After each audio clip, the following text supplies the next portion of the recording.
For 20 years, today's guest made other people unforgettable. NBA All Stars, Olympians, founders, she was the power behind the throne, and she loved being backstage. Until the day every single one of her credit cards was declined at the grocery store while trying to buy medicine for her sick daughter. That was the moment Kristina Flynn realized she needed to become unforgettable too. This conversation is about ADHD overthinking as an asset, personal branding for people who hate creating content, and why the story you've been telling yourself has probably been holding you back for years. Let's get into it.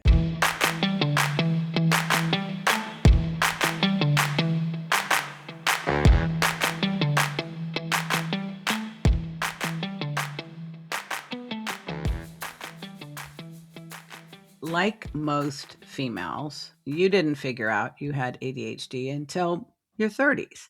And it happened right around a life changing event, the birth of your daughter. I think you've described it as it ruined your life and your life needed to be ruined. Take us back to that moment and how it led to your diagnosis. Yeah, so no one really likes when I say having kids ruined my life. And I say it as a bit of a hook because the back end to the hook is it actually needed to be ruined. Because the way in which I was operating, the systems that I was using, they weren't actually sustainable moving forward. So the birth of my daughter, my wife carried, she gave birth, it blew up my entire system because I was no longer able to say, hey, I need to catch up. I need 48 hours away. Deuces, babe, like you got this, right? That was no longer the option. And at the time, I was also a startup founder. Our company was flailing and failing. And it was about 6 months before COVID. So it was something that needed to happen, but actually surprisingly hadn't happened up until that point because I had had a psychiatrist since I was 12 years old. So, like many women, my diagnosis was missed in the system. I have so much to say about this. I will not belabor this with you, my friend, but it's extremely common for otherwise competent, well trained, and caring therapists and psychiatrists Yeah. to utterly miss underlying ADHD in girls and women presenting with anxiety, presenting with depression, presenting with disordered eating. You checked all those boxes, and you're going to see mental health therapists for years, and Mm-hmm. they're treating you for all the OCD, they're treating you for all these things. And it wasn't until your life blew up with the birth of your daughter that you got in front of someone that says, actually, I think there's another player driving the entire bus. Yeah, I'm which is, so annoyed that this is so common. to be honest, I had to get over it. I had to get over, like, I don't know if anger is the right word. Maybe it was anger. It was like complete confusion. How could I be in the system? And with the access and the privilege that I have, being Canadian, having access to a psychiatrist since I was Yes. 12 years old, like Yes. those diagnoses, I was seen as having so much privilege in the system. Anxiety, depression, OCD, bulimia, like you name it. And yet, even though at that moment in time, my psychiatrist was the one that introduced me to the woman who was a mindfulness based cognitive therapist who just happened to have ADHD herself, she said, I think this is a diagnosis that you should explore. When I had to sit back down in front of my psychiatrist, I was pissed. I was like, what happened? Because when she said ADHD, I had so many labels up until that point. It actually was unfathomable to me that Yeah. that was now a label that was also being assigned to it. But not only that, it was a label that was seen as a bit of like a foundational label. Like that Yeah. is in fact the challenge. These things are symptomatic of that, but really it's ADHD first. Yes, that is my professional and personal opinion. I know there are a lot of people that disagree. I know a lot of people feel you've probably heard the term comorbid or co-occurring. These are co-occurring conditions. I have seen literally hundreds of women diagnosed with all kinds of things. It looks like their pedigree is like a million different diagnoses, Yeah. but had the ADHD been identified early on, they may not have acquired any of the other. So I think I'm glad you finally made it to the right information. Mhm. But yeah, it's something to adjust to, Yeah, not because you were hiding in plain sight, because you were actually being treated and still being missed, which is super, super frustrating. yeah, In your previous career, you spent almost 20 years making NBA All Stars, Olympians, and founders unforgettable. While you were kind of the power behind the throne, you were kind of very much backstage and mhm. felt that was where you belonged. Now, a lot of us with ADHD who are over functioning get heavily into masking. I don't think that's exactly what was going on with you. What was going on that made you feel like I should be backstage and not out front? I mean, like I grew up playing sport, and in sport, playing basketball especially, there's role players. And for me, that was my role. My role was number two. And there are some people that are the people out front. There are some people that are the number twos, and both are necessary for the system to actually run. I actually had a lot of pride and there was a lot of honor in that position. Being in service to other people was always Mhm. kind of talked about at the team level. Like, not everyone is capable of that. Not everyone can be in service to other people. So for me, there was a lot of pride. And I grew up not wanting to be Beyonce. I grew up not wanting to be Diana Ross. I wanted to be there, but I wanted to be the backup singer. Like when I was a kid, I was doing like all the dancing, all the singing. I wanted to be there. So I wanted to be a part of it and not have the pressure that comes with being that number Mhm. one in that expression. That's since evolved, and I understand why I had that desire more than the number one spot. But for me, it was, I took a lot of pride in it. I was in service of people that were, I put on a pedestal and that were seen by society as being on a pedestal next to me. I think that's so much easier for women, the way we're socially conditioned, Yeah. to see the pride, to see the honor, and to really shape a lot of your identity around that. But Yeah. it's undeniable. I don't know if you ever saw the movie, what is it, 20 Feet from Stardom? No. It's kind of a documentary, but it's all about basically the life of these backup singers. Yeah. And oftentimes they're broke as a joke, and Oh, we've actually 100%. known Yeah. a few. You had a moment where you had to rethink, maybe I need to be focusing on my own success and the financial wherewithal that comes with it. I think your daughter was about 5 years old. She was sick. Your wife sent you to the grocery store to pick up medicine and your card got declined. You've talked about this a lot as an inflection point in Mhm. your self-awareness, in your identity, and what you did next. Take us back to that moment. Yeah, so it wasn't just a card, it was all of my cards. It was every credit card, all of my Interact cards, like, and I'm standing in a grocery store line. It's at No Frills, which is like the lowest of the Oh, low good. Of grocery store. course. Yeah. And I'm not hanging out at like some fancy ass Whole It's Foods. not Erewhon or Whole No, Foods. I am at the lowest of the low grocery store, and I've got medicine and medicine only, which also my wife now knows. Don't send her to the grocery store and say, get medicine. It's like, get this specific medicine on this shelf, Yes. nothing else, and come back, because Yes. she knows me in a grocery store is not a very good thing. Yeah. So I've got the box of medicine and I'm trying every card. And as we notice, because of how perceptive we are, the faces around me start changing. And all of a sudden, my own internal feelings start changing. I'm going, fuck, I can't actually spend $8.99 right now. I don't have enough money to get my daughter, who is sick on my couch right now, the medicine that she needs, which, as someone who sees themselves as a provider, as Yes. anyone who has a child, I don't know who you are, you're not going to look at that situation favorably on yourself. So I don't describe it as like this big epiphany, but I left the grocery store and I just bawled in my car. And I don't know how long I was there, long enough for my wife to call me and be like, are you okay? Like, what's going on? Where But are you? yeah, like, where are you? Literally in the grocery store parking lot, bawling. And when I reflected on that moment over time, it didn't happen in that moment, but when I reflected on it, I realized that I think the story I had been telling myself as a supporter of other people, not putting my own financial well being before others, over functioning for everyone but myself. Yes. I was waiting for permission. I was waiting for someone to come save me. I knew that I had privilege and that I have soft landings, even though I wasn't really always wanting to take advantage of it. So there was all these things layered on top of layer that basically had me believing that I wasn't in control. I wasn't the reason why that card and those cards got declined at the store, and that I wasn't in control, which in reflection on that, I realized, holy shit, like this is only up to me. I'm the one that fixes this and nobody else.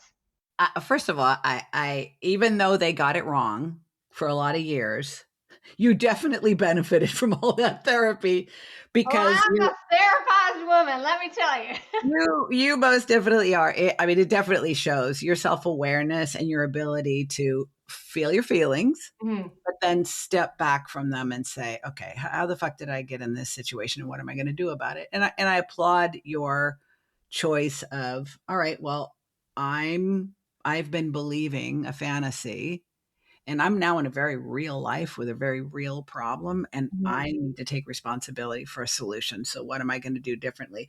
You're over functioning and the ego and the identity that really get wrapped up in that. Also, this type of mind, the overactive mind, the over functioning kind of personality that comes from it, also has overthinking. You refer to overthinking, your overthinking brain as your unfair advantage. And I know there are plenty of people listening right now that are like, what? Because their overthinking feels like they're drowning in quicksand. It is as far as it could be from an asset. Yeah. Everybody ruminates. You ruminate. How do you make a distinction between just the overthinking that really you're just spinning and not going anywhere and the kind that actually is a super ability that makes you stand out with the business that you run now? So first, I see you on the overthinking, and like I've been there, and I'm there today, and I'll be there later. And like it's just because I now know it to be an asset doesn't mean that it doesn't also feel like some days I am in a full-on war with my own brain. So I see it, I feel it, it resonates deeply. For me, the overthinking was something I tried to get rid of for a long time. And we do this. Like, we're great at self help. We're great at personal development because we love to learn and we want to learn. And we're like, let's dig in and I can do this. Again, always with the assumption that there's a problem to be fixed. And that's for a number of different reasons. But for me, I tried a very long time to fix my overthinking. When I've looked back on my content, I've even actually seen that I spoke about don't overthink. Don't overthink. Don't overthink. As I got continuously down this road where I realized I was having a lot of trouble with the expression of my ideas, the expression of content, putting things out there, this idea of like just post, just write it. Do it. It's such bullshit and it's so manufactured, and it is specifically for people that presume that there is no negative repercussions for anyone just putting something out into the world and not having it come back to them. So it's a privileged perspective to just do anything, number one. And it didn't work for me. It never worked for me. So overthinking was something I tried to get rid of. And when I actually reflected on it, again, I do a lot of reflection. When I actually reflected on it, it was, okay, wait though, this overthinking is actually where like my detail and my nuance and my comprehension and my patterns and like things that I love. We talked about this. I love learning. I'm so curious. I love going down some dark random fucking hole that I can just spend time there. It's my favorite. And it is where some of my genius lies. So it actually isn't a disadvantage. I think my company is a perfect example of that. Story EQ is my brain in a company. It was exactly what I needed for myself, turned into a process and an asset that I can now help other people with. So it's an advantage. Where it becomes a disadvantage or more harm than help is when actually it's leading to inaction. So we love to sit down and we love to strategize and we love to plan. There's a New Girl episode where one of the characters, Schmidt, goes like, I'm going to build a system. And I always think about that. I love building a system. It's the best. And that is actually just procrastination under the guise of productivity. It's not actually productivity. It makes us feel like we're doing, but what it's doing is it's leading to inaction. It makes me stay in the zone of comfort, which is where I want to be thinking and processing and planning and doing the beautiful mind thing my wife talks about. And I Mm. don't have to deal with the discomfort that comes with the expression of those ideas anywhere outside of myself. So that's the way I look at it. It is an advantage if you can learn and notice when it's helping you versus harming you. I would add to that, um, not being so precious about your ideas. And I love that you have mindfulness training. I am a practicing Buddhist. I have a fuck ton of mindfulness training. And the way that it's helped me the most is not being overly attached to any of my ideas, Yeah.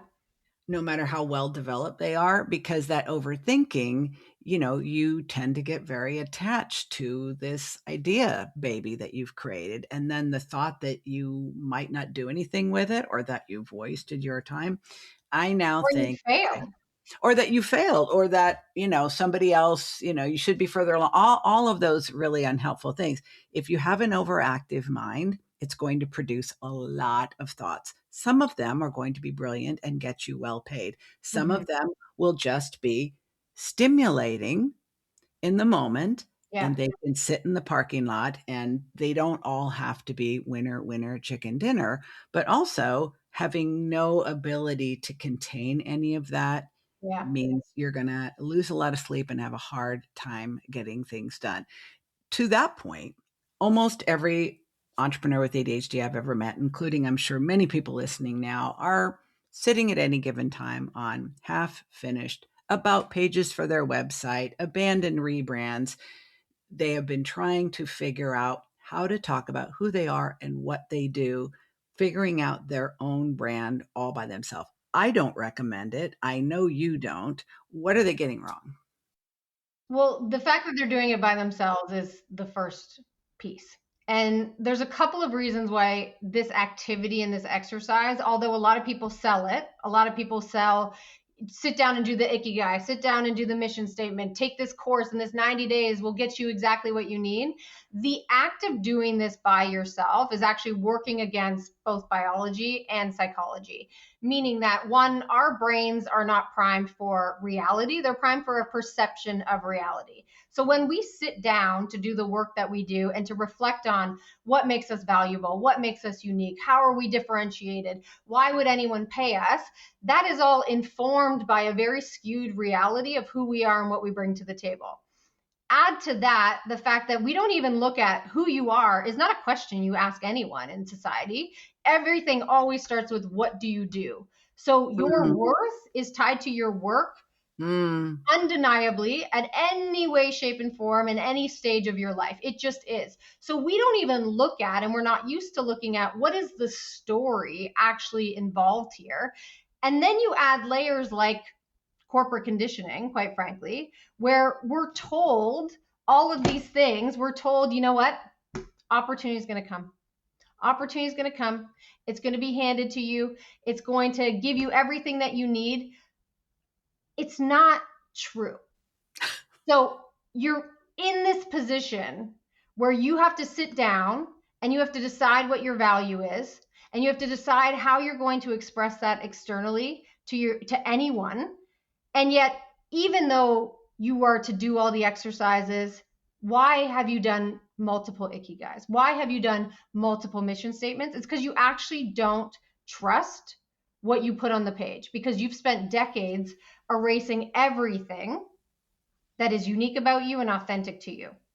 And I know we've talked about this in another conversation, the brain's negativity bias. And I'm not talking about the ADHD brain, I'm talking about all brains. All The brain. brain's negativity bias, which is that we are much more prone to remember, from an evolutionary perspective, we are much more Yeah. prone to remember the things that we don't do well, the mistakes we've made, our shortcomings, our limitations, than the stuff that's genuinely worthy of bragging. So when you're now going to say, okay, this is who I am and what I do and why you should give a shit and why you should pay me on top of it and why I'm the best, we come up with nothing. And here's another thing, and I know you hear this all the time from people who end up hiring you. even if they get to the point where they're like, okay, I know in order to have a personal brand, I need to tell a story, but I don't have an interesting story. Like what I do and who I am, not interesting. I hear the same thing from my own clients about their expertise. I only work with people that I think are interesting. And I'm sure you find everyone interesting too, because we're both curious people and we see their patterns and the things that are just blocked from their awareness. What is actually going on when a person who admits, I'm accomplished, I'm experienced, I have a body of work, I have expertise, but yet they still believe their story isn't enough? Yeah, well, they don't believe they have a story. Mm. And again, that's because of the way that we experience life. The story that we hold in our minds and our brains and our bodies is really one that we've crafted and we've developed over time. And this is a concept that you and I have talked about called narrative identity, which is as you have life experiences, you take on specific pieces of the story, again, not necessarily reality, but rather perception of reality. Mhm. You take on pieces of the story that you then take as identity. I am this kind of person. I am not that kind of person. So you're going into this exercise and saying, well, everything I do is no big deal. Negativity bias says, I actually have way more failures than I have accomplishments.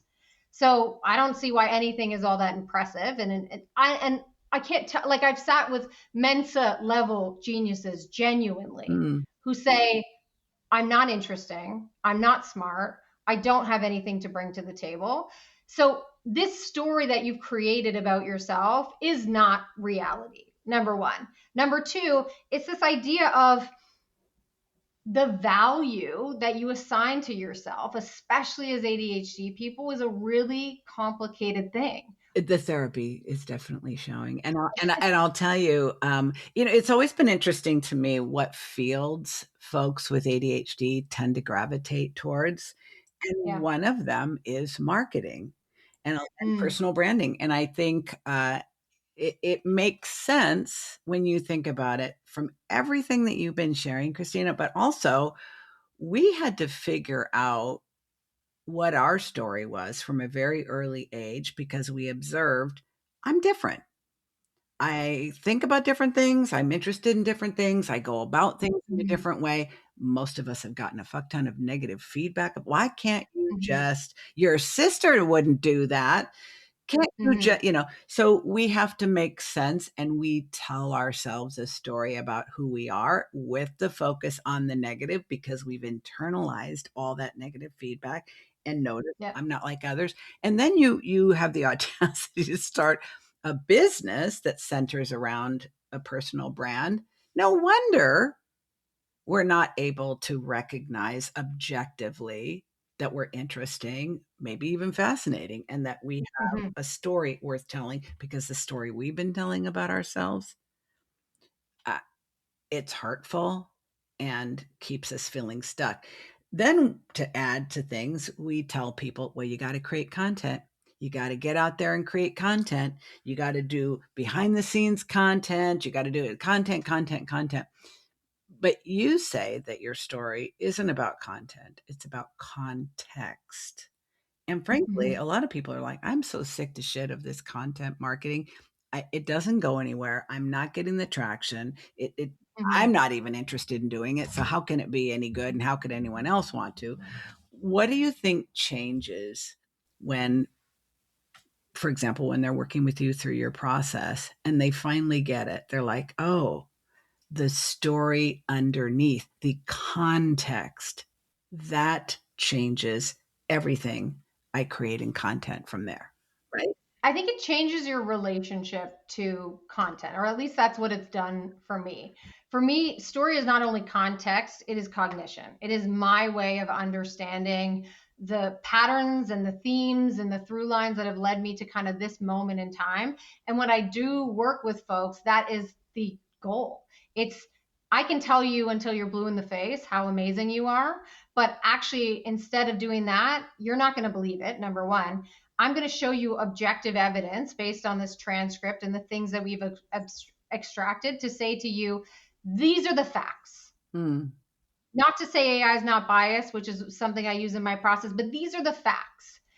Let's have a conversation. What resonates, what doesn't? And then we get geeky with like somatics and energy and all that kind of stuff. But ultimately, it's when you can see your story truly for what it is, not the reality or the perception of reality that you framed in your mind, you can show up with a much greater level of conviction Mm. in what you bring to the table. So there's an idea around like the worth and value becomes different when you understand actually this random wild career that I've been on that everyone tells me I fucked up because I didn't do the one path and I didn't focus on the one road and I'm not a specialist in anything.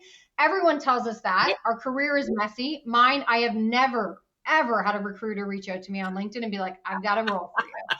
This is for you, babe. Never. So I'm with you. That is actually the advantage because when you go back and you start to look at the evidence that is extracted in your words through an interview with me, then you start to see these really interesting, all the way from upbringing, you start to see these really interesting patterns and themes, and all of a sudden things start to make sense and you see them in a different way. When I'm presenting a brand that's around a story I've created, when I then express that brand, I have to receive what's on the receiving end of it. I have to actually take into account what people think of that. If I have created that brand, what people think of that is going to change how I actually show up. Yeah. It's going to change my copy. I have to tweak and change and this and this. When it actually is something that feels resonant to you and they're words that you would actually use, the way that you show up in society, the way that you show up and express it, for me, I found it much easier to deal with the negative that comes with building a personal brand because, okay, well, this is just me. And I have conviction about who that is and how I show up in the world. So if it's not for you, it's not for you. It's a very different way of looking at it. And the content piece, particularly, it results in you changing your relationship with content. It's not me formulating the perfect piece of content. What I've started doing is calling it overthinking in public. So again, I love it. when I overthink in private, it's harmful. When I overthink in public, I get to share my ideas with the world. And for me, it allows me to say, this is a little commitment to myself. Every week, I'm going to put out at least one post and I just give brain fart. These are all the things I'm thinking about. Overthinking in public. I might change my mind on some of these things. Mhm. I might not even believe any of them. They seem really fucking random. They're not connected, all these things. But my relationship to the content creation changes. Instead, I'm sharing my thinking versus actually curating it or generating it for the algorithm. You know what? The number of people who desire an independent existence, whether they call it freelancing, entrepreneurship, creative self-employment, what have you, being able to actually turn an ADHD trait into their unfair advantage and get paid for it, be as good at it as you are, and have so much fun with it. All the things that make you really good at what you do, you can trace back to ADHD traits, the curiosity, the need for stimulation, the storytelling abilities, the pattern recognition, the ability to see different things in different places and recognize how they're connected, the love of words. I mean, to me, this is like winning with ADHD because these are things that you're going to do anyway because they're literally Yeah. who you are. Well, so many of us are struggling with imposter issues, feeling like I know I need to put myself out there, but I can't because I have rejection sensitivity. You've worked with everybody from elite athletes to like everyday normal business owners. Is everybody like hiding or feeling the need to hide, or is there a difference between people who are like, and when I think about elite athletes, these people are in the public eye all the time. Mm-hmm. Do they hide too, or what am I missing about this? I mean, I don't think you're missing anything, especially when you're looking at athletes. There's a very interesting relationship between athletes and society versus a public figure and society, meaning we have assigned a role to them. Mm, They have a job to do that's on a court. They play that role, they show up for media afterwards, and they decide whether or not they build their brand outside of that based on their comfort level. Most of them tend to be relatively introverted, not very comfortable with the relationship that people have with them, because it's based on this idea that the individual is curating the story based on what they need versus this is who I actually am. So with elite athletes, with people that are in the public eye in that way, there's a very interesting way to look at that, because they're playing a role and they have a job. And when they're no longer doing that job, I don't necessarily need to be associated with that. That's very different than the Brene Browns, the Simon Sinek's of the world that have put themselves out there based on their thinking and their practice and their expertise. And that's something that I've had to learn, and I'm really still exploring every day, of when you are building a company or building a brand around the way that you think, your unique perspectives, your practice and your expertise, all of that is a very different reality to the public world. And the expression of that versus just the expression of a skill, the expression of who you are deeply and what your story is and how that impacts other people is a very vulnerable state. And it's one of the things that I'm most fearful of, and I deal with every single day, that expression piece and my tolerance for people's response to who I am authentically. It's one thing to understand who you are authentically and feel conviction about it. It is another thing to put that out in the world and deal with, especially with things like rejection sensitivity, deal with the response that people have to you as your authentic self. It's probably the hardest thing I've ever done. And going from being a psychotherapist in private practice to being a coach online with an international presence, a podcast, all that, like I was playing a role as a therapist. Yeah. I wasn't a typical therapist, but it was a role. There were regulations, there were laws. Yeah. I never swore as a therapist, even Yeah. though I swore like a freaking sailor in my personal life. Oh man, I So, love swearing. so it's apparently it's correlated with high intelligence. That's what I'm reading. So they say, That's but what I I'm think that's reading, and I'm going with that's so hard. But it was a role, and I knew what the expectations were. I mean, very regulated. 50-minute an hour, people come to you, all that. Branching out on my own and saying, okay, now I'm a coach. I don't have those roles anymore. Now I get to be more of who I am. Now I get to unmask and unhide in every possible way. Yes, that sounds like freedom. It's also fucking terrifying.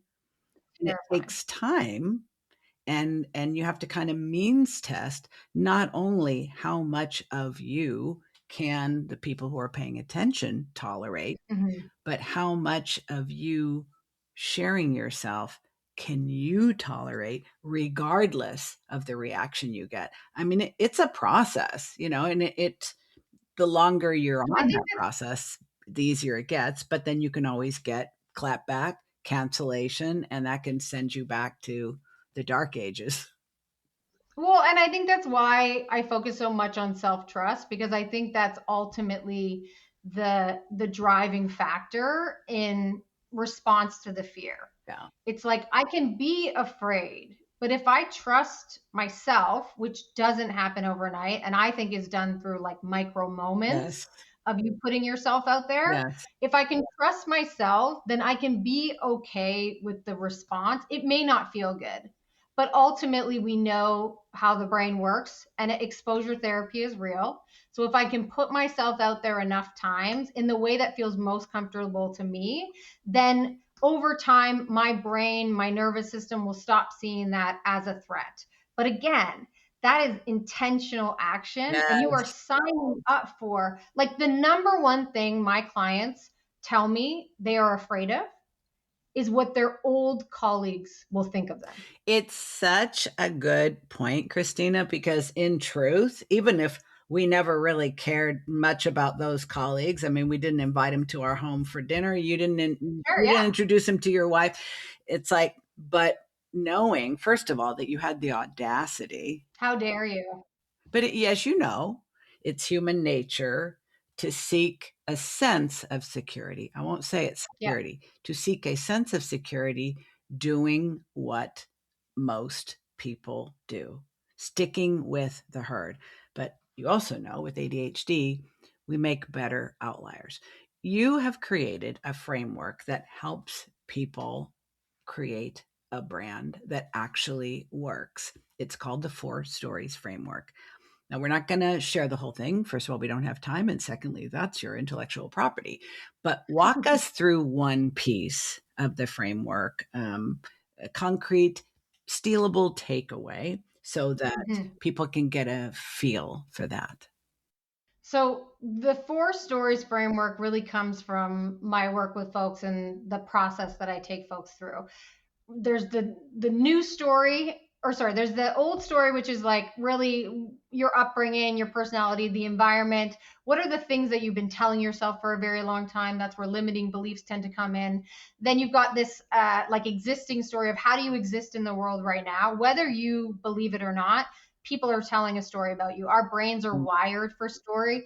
Evolution has done us a great service and kept story with us. There's a reason for that. Because if I say to people, I'm a middle child and have 2 sisters, and I just stop, immediately our brains start to fill in the story. It's not necessarily the right story, but it is a story. So you have a story, whether you choose to believe so or not, and whether you choose to take control of it. Where we want to get to is this bridge story, which is I understand the story. I've looked at the facts. I've looked at the evidence from an objective perspective.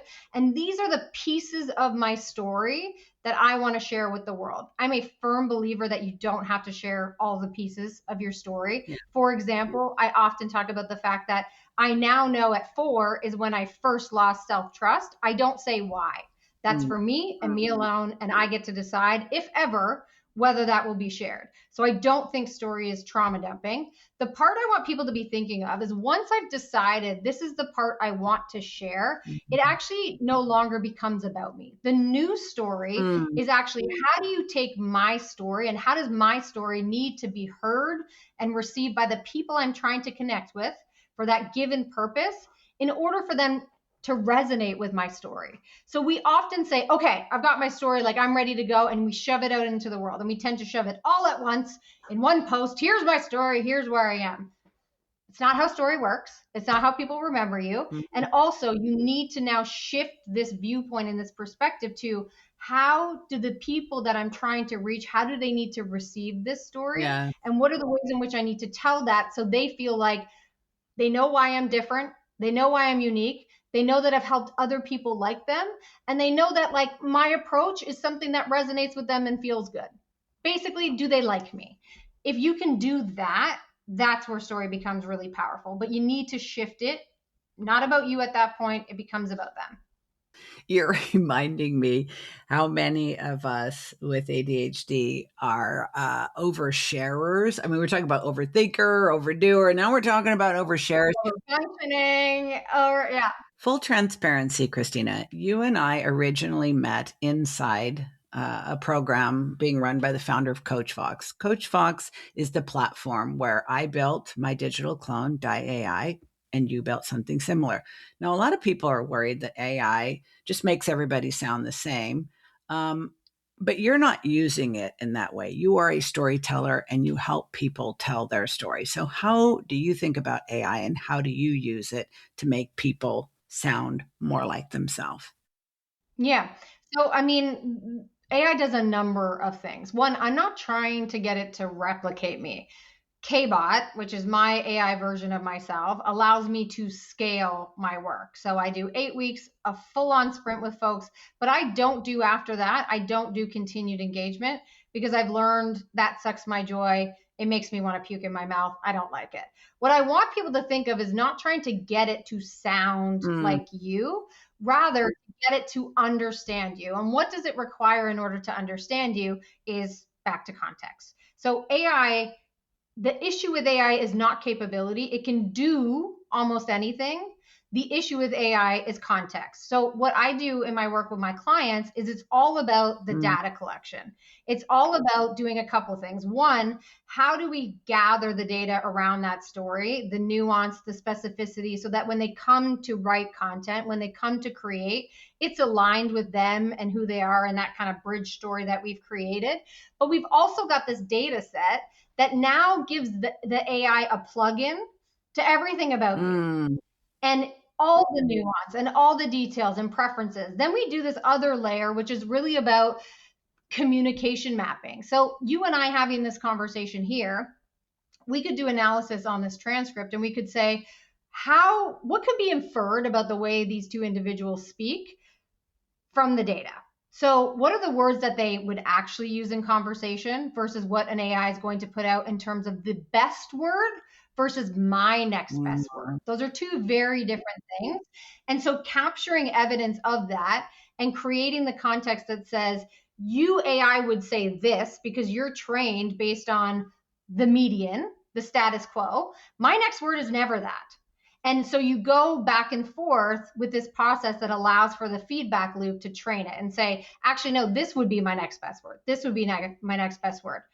Knowing all that, you only are ever going to get it to 95%. And I'm not outsourcing, nor do I ever suggest to my clients to outsource the content ideas.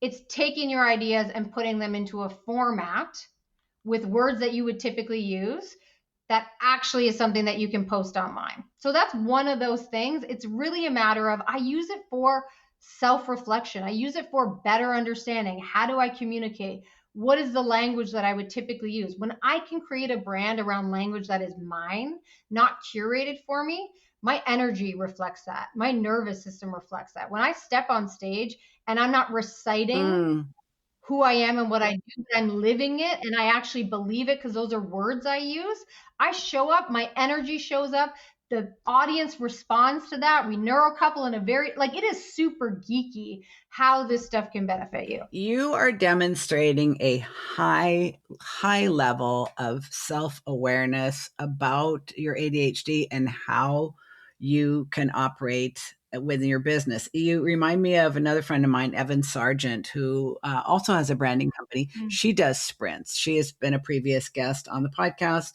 I will link to that episode in the show notes. But Evan does like you do. She does sprints. She understands, also ADHD, to keep the work focused, time limited, time bound, and where she's actually only doing her genius. Like you, she's an ideator. She doesn't really like the implementation so much. So now you have KBot to help with the implementation. And that also keeps you in your zone of genius and not doing the things that suck your energy. So that's well, because my 8-week sprint requires a ton of energy.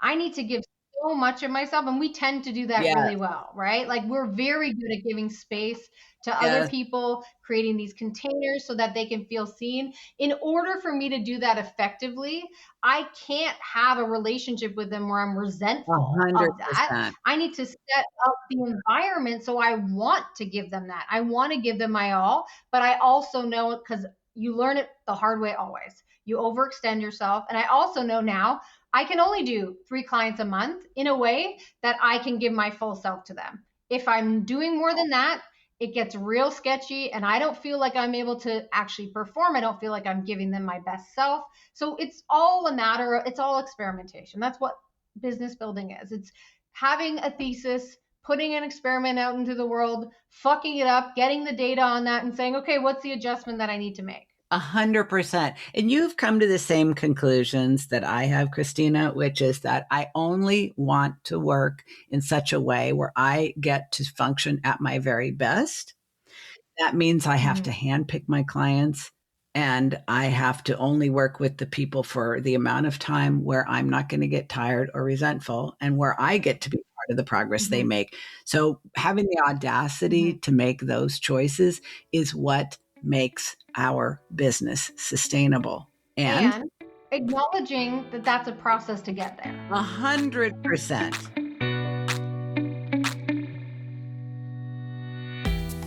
Kristina Flynn is one of the sharpest thinkers I know on personal branding.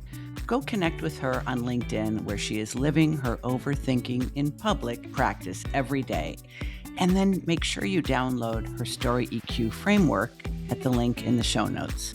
And if this conversation made you realize you're ready to uncover your ADHD unfair advantage, The link to my consultation calendar is also in the show notes. See you next time.